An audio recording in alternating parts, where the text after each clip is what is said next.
Welcome to Cattle Connect, your insight into Alabama's beef cattle industry. I'm your host, Kayla Greer, and this is Cattle Connect, brought to you by the Alabama Cattlemen's Association. Welcome back to another episode of the Cattle Connect podcast. Let's see, the weather is warming up, green grass is painting the countryside, pollen is wreaking havoc on our allergies. You're probably spending time greasing up your equipment as we look forward to what will hopefully be a blessed baling season, and enjoying all types of springtime activities with your children and grandchildren like ball games and end-of-year field trips, spring break activities. There's just so much to do this time of year. Besides a busy legislative season, our state convention and trade show, and the SLE Rodeo, another program area that fires up around our office in the springtime, is one that's managed by Director of Consumer Outreach, Josie Jones, who is joining me today in studio. Josie, welcome to the Cattle Connect podcast. Thanks so much. I'm really excited to be back in the office and talking about some of these great opportunities that we've had this spring to get out and about with some of our consumers. So you've heard her voice on commercials on the Cattle Connect, but this is Josie's Cattle Connect debut, and lucky for her, she gets to talk about something that she knows plenty about, which is culinary events that feature beef. In addition to our in-house events, her calendar has also been jam-packed with partner events as well, and today we get to learn all about the work of the Beef Checkoff in the family and consumer sciences and nutrition and dietetics world, what we call the influencer realm. So Josie, before we get too much into the weeds about the specific events that you've been handling, tell us a little bit about yourself and your role here at the ACA. Yeah, so super excited to be back in the office and talk a little bit about some of these things. But for those of you that don't know me, I am the new girl on the team. So I started this role in June and have been super excited to be here ever since. I am an Alabama girl born and raised, so I am from Bibb County originally and went off to school. I went to Mississippi State University where I got a degree in agriculture communications and public relations and really missed home, decided to come back. So I moved back to Alabama, got married, and now live on a cow-calf operation in Autauga County with my husband Daniel. We have a commercial herd, and we do direct sales to consumers in addition to my full-time role here. So always a busy life, but I'm really enjoying being back where I'm from amongst family and friends and getting to really do what I love. Yeah, she is absolutely a type of person that stays busy all of the time. I thought I was busy until I met Josie and saw her calendar and all of her activities, whether it's here at the office or in her personal life on their farm and operation. So if you think you're busy, just compare your calendar to Josie's and it might make you feel a little bit better. So you started off the year this year, Josie, with an FCCLA event. First of all, that I don't even know what that stands for. So tell our listeners what that is, what our relationship with that program is, and what that event was specifically. Yeah, so FCCLA stands for Family, Career, and Community Leaders of America. So there are branches all across the U.S., and we work with the Alabama branch, and we have a long-standing relationship with them. They're big supporters of us and are quite involved in some of our programs as well, and so it's really a friendship where we're able to help on both sides. And that organization in particular works with FACS teachers, so family and consumer science programs across the state, to offer them resources and the opportunity to compete in their specific project areas. There's a lot of different things that go into that. You're talking fashion, you're talking culinary, nutrition, there's sports nutrition, there's food innovation. There's so many things that go into that. And correct me if I'm wrong, but FACS, Family and Consumer Sciences, is what was formerly known as home ec, right? Yes, that's correct. So for any of our listeners that took a home ec class in high school, FACS is similar. They've incorporated some different information into that and tried to kind of change the program a little bit to make it more compatible for all people, for just those random skills that everybody needs to know as they become an adult, whether that's cooking or cleaning or doing different paperwork, things like that. That all got rolled up into one program known as FACS. Very cool. So tell us about the FCCLA event that you were at. What happened there? Yes, so we kicked off our culinary season, as I like to call it, with the FCCLA Culinary Arts Contest. And one of the awesome parts of my job is I have the opportunity to go and interact with high school students on a regular basis as they're competing in these different project areas. So the Culinary Arts Contest is one where students come together from all across the state, and basically they have a cook-off. So we gathered at Jefferson State Community College, and we met up in their kitchens and gave the students the opportunity to really put their feet to the fire and got in front of the flame and had the opportunity for them to compete and see who could cook beef the best. since we work with FCCLA, that is one of the awesome opportunities that we have, is to work with them on a menu. And so this time it was a marinated skirt steak, and it was really interesting to see the students and watch them learn how to cook that specific cut of meat. You know, it's one that can be overcooked pretty quickly, and so that's a challenge that they definitely faced that day as they were preparing that beef. And that's such an interesting cut. You know, it's we love steaks and we love ground beef, but it's nice to know that y'all are incorporating different, more lesser known cuts of beef, so that as they enter into the culinary world as adults, they have a more variable palate when it comes to beef. Absolutely. So they changed that by the year, but that's something that I really want to make sure we take the time to mention. Of these kids really are the ones that are going to move forward in the future and influence the culinary industry. There are so many students that have come out of this program over the past years, as I was talking to some different people really involved in this program, that have gone on to be big names in this industry. And so making sure that we take the time to really interact with them and teach them more about beef and how it can be placed onto menus is something that's super important for us. Very cool. So that was the FCCLA event and your activities there with that program area. Now we're moving on to another event that you've been involved in. So at the beginning of March this month, you got to venture down to the coast. You got a little coastal getaway, and you attended the Alabama Pro Start Invitational in Orange Beach. Tell us about that event. Yes, so Pro Start is another organization that we're involved with, and they do work in both the culinary realm of things and then also hospitality. So this is something that's super important to our industry across the state of Alabama, as we have a lot of tourist destinations, and so there's a lot of organizations that work with them to put on this event. So we've been a key partner in this event for several years now. This is something that came long before my time, but I really enjoyed getting to be involved this year and see all the different aspects that go into this contest. We were particularly involved with the culinary contest, as makes sense, and a lot of the teams chose to use beef in their dishes since they get to pick their menus. That's a portion of how they're judged, is by what they pick. So it's always great to see beef on the menu and see those students and how they choose unique ways to serve one of our favorite proteins. Yeah, that's awesome. So they don't have to use beef, but they can, and if they do use beef, then they have the opportunity to win a different award, a special award that we sponsor. Tell us about that. Yes, so the Best Beef Award is one that we sponsor every year, and we offer a beautiful plaque to the team that is picked as the best beef dish. This year it was from Gulf Shores School, so they won that award. And then we also offer almost a scholarship of sorts to that classroom to go back into their program and make sure that they can use that to continue that strong education that they're offering for their students. So it's something that's definitely coveted around there. I had a lot of teams come up to my table before the award ceremony and say, hey, we cooked beef just for y'all, so we're really hopeful about this. So it's definitely something that all the students and teachers know about. Awesome. Well, we love Alabama Pro Start, and like Josie said, that's something that we began being involved with long before her time, but she's taken up the reins really well and managed that relationship, and we look forward to lots of involvement for years to come. We love seeing those young chefs in the kitchen preparing beef. Want to hear more about upcoming beef cattle events? No problem.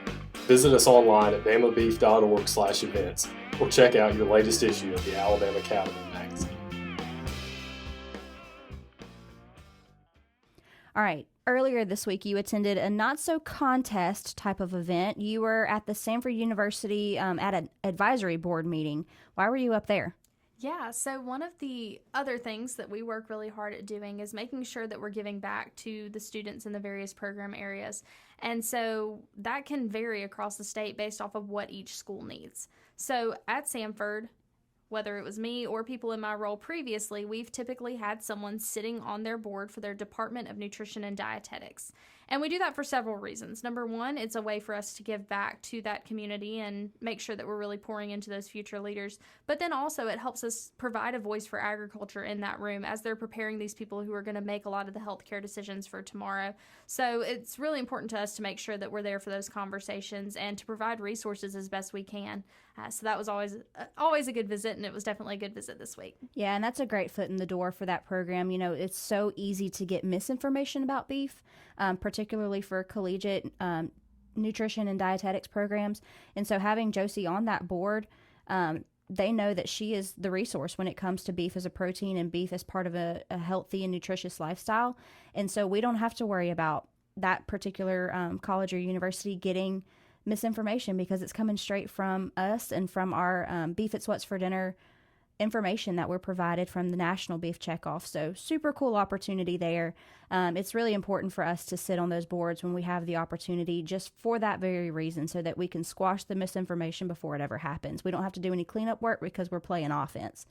So the fun doesn't stop there. You have had you've already been so busy, but the fun does not stop there. So this week you were with our friends from the Alabama Dietetics Association here in Montgomery.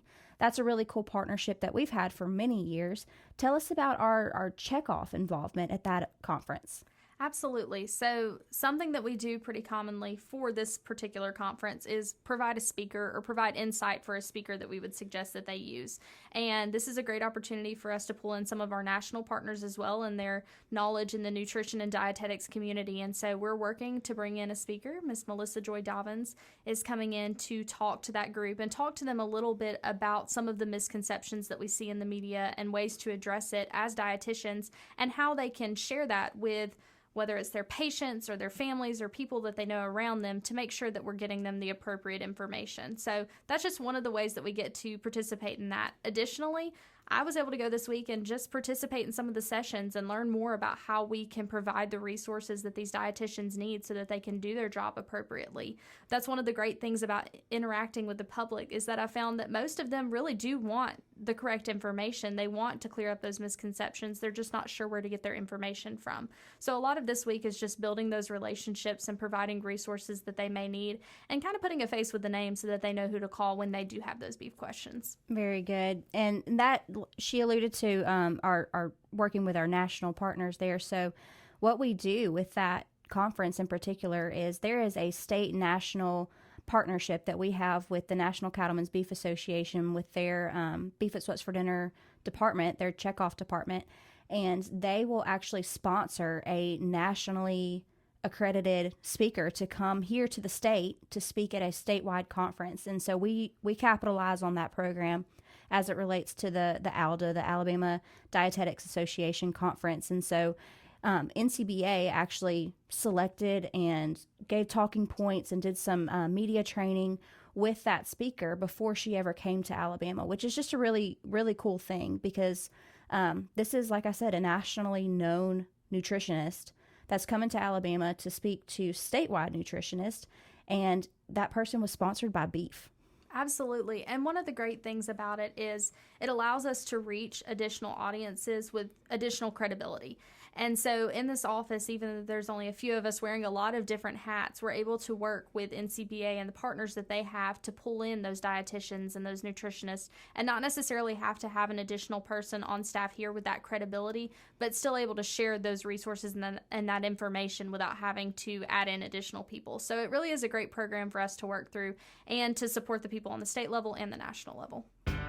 Your membership matters. Join the ACA today and enjoy exclusive member benefits, including a subscription to the Alabama Cattlemen magazine.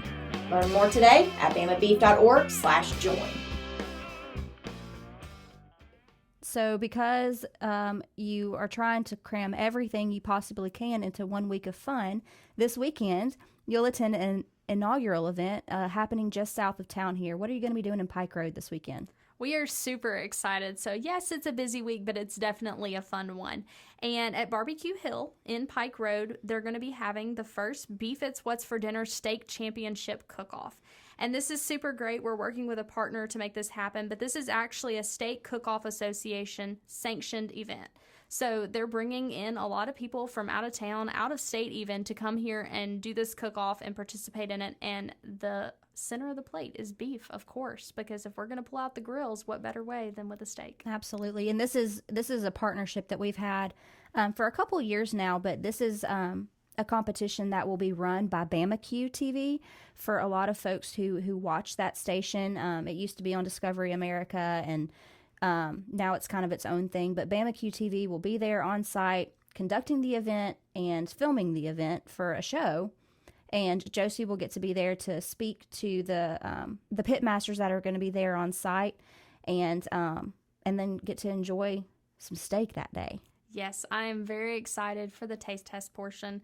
I'm not going to say it's my most favorite thing about this job, because I sure do love the people I interact with, but it's definitely a close second. I'm never going to turn down tasting a steak. That's right. So this gal stays busy. I mentioned that earlier. So we've just heard about her crazy week that she's had this week alone. Not to mention the crazy first quarter that she's had alone. But we've still got some more fun to talk about. So on April 12th, we've got an event coming up that Josie will be managing and hosting in Birmingham. And we hope to see many of you there with your students. It's open to students in all 67 counties. And it's the Alabama Junior and Senior High School Beef Cook-Off. Josie, what's the latest and greatest on that annual event?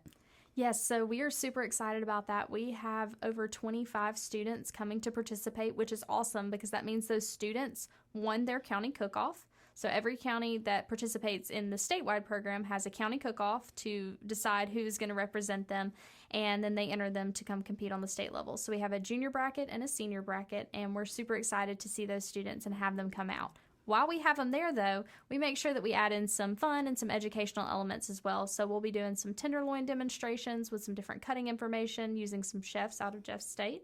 So another great partnership that we work through.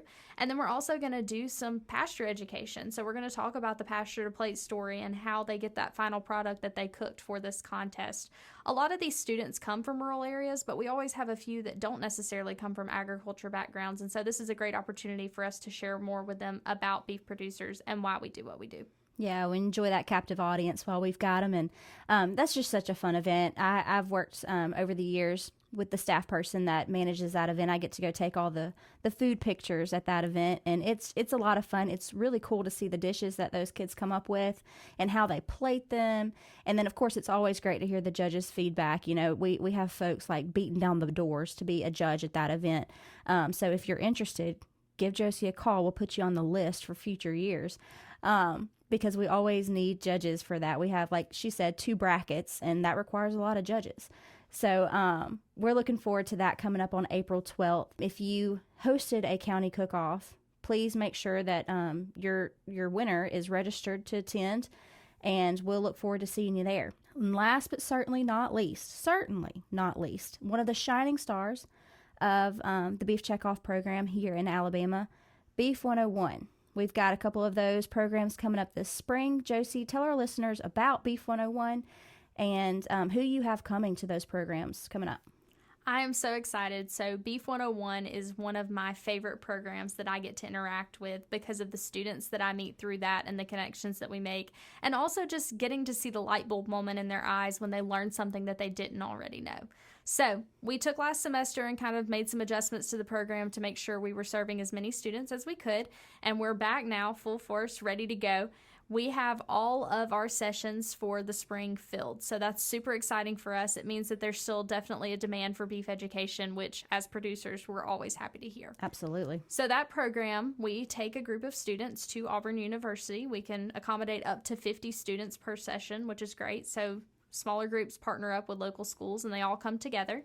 And in the morning, we do all things beef in the pasture. So we talk about animal welfare. We talk about how producers choose what they're going to do and why they take care of the animals the way that they do, and the things that go into the day-to-day side of producing beef. And then we also typically bring in a veterinarian to talk about, as I mentioned, some of those animal welfare topics, or even the media hot topics, if you will call them, of some of the different things that people hear about their beef and the misconceptions and what it actually requires in this industry today to produce a quality product. It's always really good to hear the dialogue there during that hands-on portion of the live animal side of things. It's really a platform for them. You mentioned earlier, like regarding Samford University, people want to know. They have questions about the beef industry, about how beef cattle are raised, and they want the right answer, but it's hard to know where to get that from. And so when you're standing there with a veterinarian or with a cattle producer, who better to ask? And we put them in an atmosphere where there is a live animal standing there in front of them. You've got this culinary student or food service representative, whoever it might be, and either a veterinarian or a cattle producer. I mean, it is the perfect venue for a conversation to happen. And it happens in front of 50 people. So not only does the person asking the question get that answer, but the others in the audience also get that answer. So it's just a really good dialogue moment for just going ahead and tackling some of those misconceptions in the beef industry. And that's one of my favorite things about it. We typically market this program for high school and collegiate groups, whether that's a culinary program. We do some with nutrition programs, and we do some with agriculture programs as well. But in all reality, every person who attends Beef 101 is going to take something away from it. And that even comes down to us as staff. So the most recent Beef 101 that I attended, we had a food service crew come out with their sales team to learn more about beef and how they could talk about beef with their customers so that they would understand the full picture in producing it. And I learned more about a particular muscle that I didn't know existed. And as a cattle producer, that's something that I find fascinating. I'm involved in this industry every single day. I do this every single day, and I still learn something every single time I go there. So yeah, not all of us can be meat scientists, unfortunately, although we might like to be. Okay, so after the live animal side of things, what do y'all do at Beef 101? Yes, so after the live animal side of things, we pause and eat a really good lunch. That's something that our schools get really excited about, so we make sure to feed them some beef while they're there. I was about to say, I assume beef is on the menu. Yes, always. And then we take them into the meat lab, and this is one of my favorite parts. So the Auburn Meat Lab staff is phenomenal. They have this down to a science. They know exactly what they're doing, and so they teach the students about the breakdown of a beef carcass. So they start with a side of beef hanging up as you walk into the cool room, and they literally go piece by piece and cut by cut and talk the students through the process of breaking down that carcass into those individual cuts that they would find in a grocery store or in their kitchens as they go to cook. And there's always something, as I referred to before, always something new to learn and always new things to take away. But it also helps them understand why beef costs the price that it does. You know, we talk about the yield that comes out of animals. And then it also refers back to some of those animal husbandry things that we talked about earlier, such as why we give injections in the locations that we do, or why we use certain medications and don't use others. So it's always really neat in that portion of the day to see everything kind of come full circle. Yeah, and it's not often, like, as a culinary student, to get to see a carcass breakdown. Like, that's not a normal opportunity that people have on a day-to-day basis. And so this program gives them that opportunity to literally watch a side of beef be broken down from a full half carcass to retail cuts. And that is just something that you just don't get to see. And this program provides that. And if for those culinary students specifically who are in meat classes, wow, what an opportunity. And it's free. It's free to them. It is, thanks to the Beef Checkoff program. That is a program that we're able to offer free of charge. And so it's super great that we're able to offer this to all schools. You know, you don't have to be in an area that comes with the funding specific for that program. We want our students to come and learn about beef, whether they're from a large high school in the middle of the city or a very rural community in the middle of nowhere. And so that's something that's really great about this program in particular. Yeah, and you mentioned that the spring is full. We actually have a wait list for the spring, which is really exciting. That means that so many people want to come that we can't quite host them all, but that's okay. We'll get to them in the fall. And that being said, if you or your child's class, whatever the case, if you're interested, be sure to call Josie, hop online, learn more about the Beef 101 program. Go ahead and get signed up. You might land on a wait list for now, but we'll at least have your name in the docket, and that way when a spot opens up, maybe you can come, or your child's class can come, whatever the case may be. Just a really cool program that we do. Like I said, it's one of the best programs that we do as a state Beef Checkoff. It just reaches such a valuable influencer group with such a robust program. Absolutely. And one of the great things is, you know, we've seen that we had this demand this spring, and so we're already working to schedule those fall dates. We're trying to make sure that we give teachers the adequate time to accommodate that and make sure they can secure transportation and all of those things. So if you are interested, please reach out to me and go ahead and get on that list so that as soon as we have those dates, I can get them over to you and we can get your class in at Auburn. And speaking about looking ahead, as we look ahead to the summer, Josie will manage the summer grilling promotion efforts here out of our office. She'll assist with the AJCA Roundup Battle of the Beef competition, and she'll spend a good chunk of her summer planning for the 60th year of October Beef Month in Alabama. We're looking forward to a big celebration this year. We cannot believe that we are looking at 60 years of October Beef Month and the fun promotions that come along with it. So we encourage you, Cattlemen, to go ahead and start talking to your county chapters about how you want to join in that celebration, and be looking for all the beef information and promotion efforts coming out of our office that will be hosted by Josie. If you have any questions, you know where to find her. I may be the new heifer of the herd, but even I know what that sound means. So, Kayla, do you want to close us out with 3 fast facts? Can do. So first on the docket, we have partnered with our friends at the Alabama Department of Ag and Industries and the Alabama Truckers Association to put together a hay donation relief effort for our fellow cattlemen in the Texas Panhandle who have recently experienced the devastation of one of the worst wildfires this nation has seen. So if you have hay that you would like to donate, give our office a call or visit our website, bamabeef.org/txrelief, and learn more about how you can donate hay, what we are doing. Our friends at the Truckers Association have got some trucks lined up to haul the hay. All we need is the hay to put on those trucks.